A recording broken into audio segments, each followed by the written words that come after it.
Kia ora, good evening. Emergency services were called to a collision between an ambulance and van on Tay Street late this afternoon. The collision occurred on Tay Street and was attended by fire and police personnel. The elderly male van occupant is being treated for serious injuries at Southland Hospital, and one ambulance crew member has suffered minor injuries. It's understood the ambulance was not on an emergency call-out at the time. The collision occurred just before 4 p.m. and traffic was diverted around the scene. 2 people escaped with their lives as fire spread through a Toronto Street property in Gore early this morning. A 100-year-old woman raised the alarm and directed firefighters to the location of her elderly son still inside. He was extracted from the house that was full of thick black smoke within 2 to 3 minutes. CPR and oxygen were administered by St John to the man, and both occupants were taken to Gore Hospital for treatment. 24 firefighters fought the fire, which took around 20 minutes to bring under control, according to Chief Fire Officer Steve Lynch.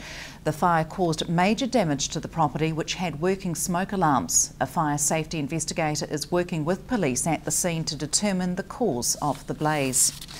The Friday night grounding of a 58-metre fishing vessel in Patterson Inlet, Stewart Island, could have had serious implications for wildlife if the wind had not helped disperse diesel leaked from a ruptured fuel tank. Regional On-Scene Commander Dallas Bradley spoke to Hunter Andrews about the incident. The maximum potential spill size was around about 23,000 litres, but it sounds like they've actually managed to pump quite a bit of diesel from the top of the hold tank into another tank. But having said that, that was probably a diesel water mix, so it's a bit difficult to be absolutely sure about volumes. What is the potential damage for diesel? It's obviously not as hard as crude oil to clean up, but potentially to wildlife? Well, the good thing about diesel is it does evaporate or disperse reasonably quickly, especially in windy conditions, but it's also quite toxic, and it can have quite a significant effect on wildlife. In this case, we're particularly concerned about birds on the shore, being yellow-eyed penguins and kiwi, and also seabirds that frequent the area. The area is used for bird watching tours, and there's mollymawks, albatross, shags, lots of other birds out there too. But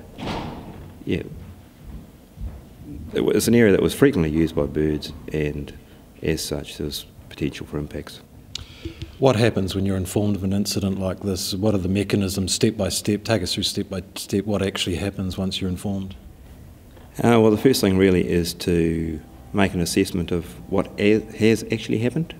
There's a lot of misinformation usually in these spill notifications. On whose behalf? Well, there's always a certain amount of error in reports. Like even in this particular incident, we're still not 100% sure which rock they hit, because we've got some conflicting information about exactly where the incident took place. But we know the general area. So we do an assessment. The best way to do that is by air. So fly over the area, see exactly the extent of the oiling, see which areas have been impacted upon. Will there be an inquiry? I'm yet to confirm that, but I'm hoping Maritime New Zealand will do an accident investigation. They've got trained accident investigators, so I would expect that would be the course. A total fire ban that's been in place for 6 weeks has been revoked, with recent rains easing the fire danger in Southland. Several areas in Southland were under fire ban following a warm, dry summer, while coastal Southland has in recent times had plenty of rain, according to Principal Rural Fire Officer Mike Grant. A restricted fire season is now in place across the province, meaning a permit is needed to light an open fire. Burning such as campfires and barbecues are permitted, but Southern Rural Fire Authority are urging people to take care and be responsible. The SPCA Animal Ark build is officially underway, with the first sod of dirt turned at the Woodend site today. A Māori blessing this morning signified the start of the build of a $1.9 million animal shelter set to replace the existing patchwork of buildings that are up to 60 years old. The site of the new state-of-the-art facility has been marked out for a month, and despite consents not yet being issued, groundwork is being started. It's a special day for the organising committee, who have been working for over 5 years on the project.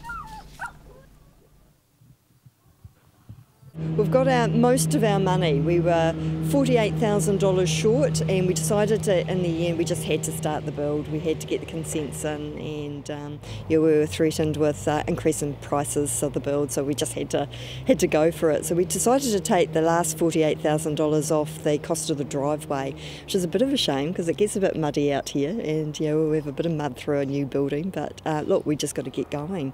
So today we've got Stewart, who's our builder. They're on site here.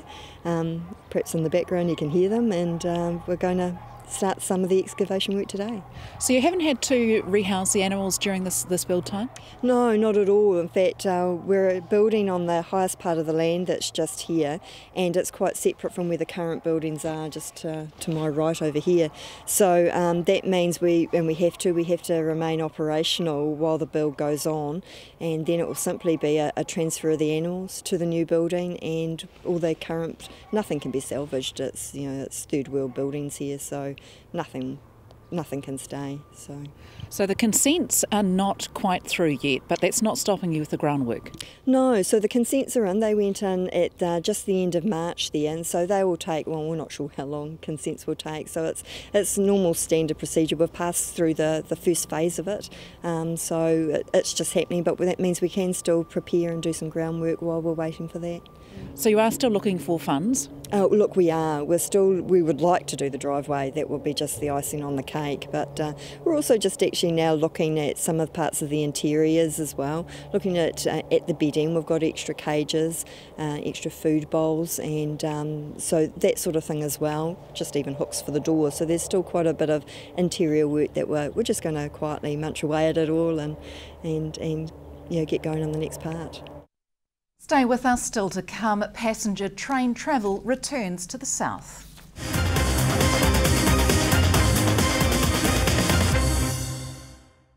Welcome back. It looks like the target of immunising 1.2 million Kiwis with influenza vaccine this year could be exceeded, with unprecedented numbers of people lining up for the injection. Just over 1 million New Zealanders have had a flu vaccination so far this year, 250,000 more than the same time last year. Around 400 people die directly or indirectly from influenza each year in New Zealand, and last year it put more than 1,000 people in hospital. Around 23% of the population had a flu shot last year. The vaccination is free to those at greatest risk of serious influenza complications, including over 65s and people with ongoing health conditions such as asthma. 12 months on, and the Scottish Hall in Invercargill remains under the ownership of Invercargill City Council. The council had been trying to offload the building from their asset register for over 4 years. I spoke to Invercargill City Chief Executive Richard King about the process. We've gone to the High Court for a declaratory judgment as to what this trust actually means, and that's been a bit of a hold-up. The intent is to lease it to another party, get it out of council's hands, but we don't want to do that and find, say, in 10 years it's back on our plate again. So in 1973, I think it was, when it was given to the council, the wording of the gift deed was very obscure, and we've had several legal opinions on it, and the solicitors basically have thrown their hands up in horror and said, look, this is unclear as to what it means. It's totally unclear, and going to the High Court's the best way to deal with it once and for all. Who's currently using that building? Well, at the moment it would have been closed for a while, and what we've done repairs to the roof. We've put polythene under the floor to stop rising damp, and the Scottish societies have asked to use it for their annual events, and we've agreed to that, but we haven't advertised it until the thing's settled. We're just allowing limited use of it. What has been the effects from the earthquake proofing on that building? Well, our initial assessment on that, it's around about 57% of the current code, so it's well above the minimum, and so it doesn't present a danger. Is there a concern in the future that if you shift ownership of it, that they may be faced with a bill if things change? No, because the government have currently said they're going to stick to that third limit. In other words, any building below a third of the current code has to be brought up to standard, but the Scottish Hall is fine. That's not an issue. What's it likely, what kind of value has that building got? Well, we won't be, put it like this, we won't be selling it for more than $1.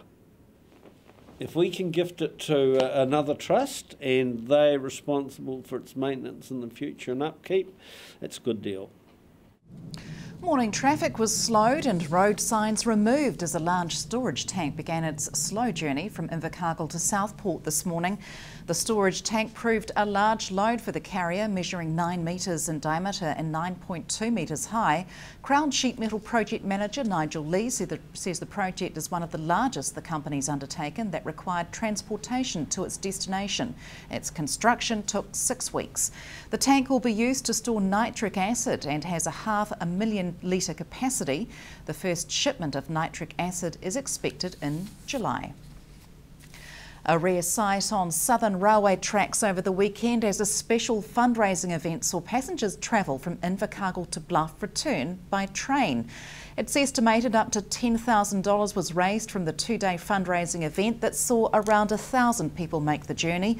2 trips were cancelled yesterday due to a compressor malfunction, but an engine and driver were supplied to shunt and pull the Tyree Gorge railcar for the remaining 2 trips. In Bluff there was entertainment stalls and a marching display by the Fovo Pearls Leisure Marching Team, who organised the event that's been a year in the planning.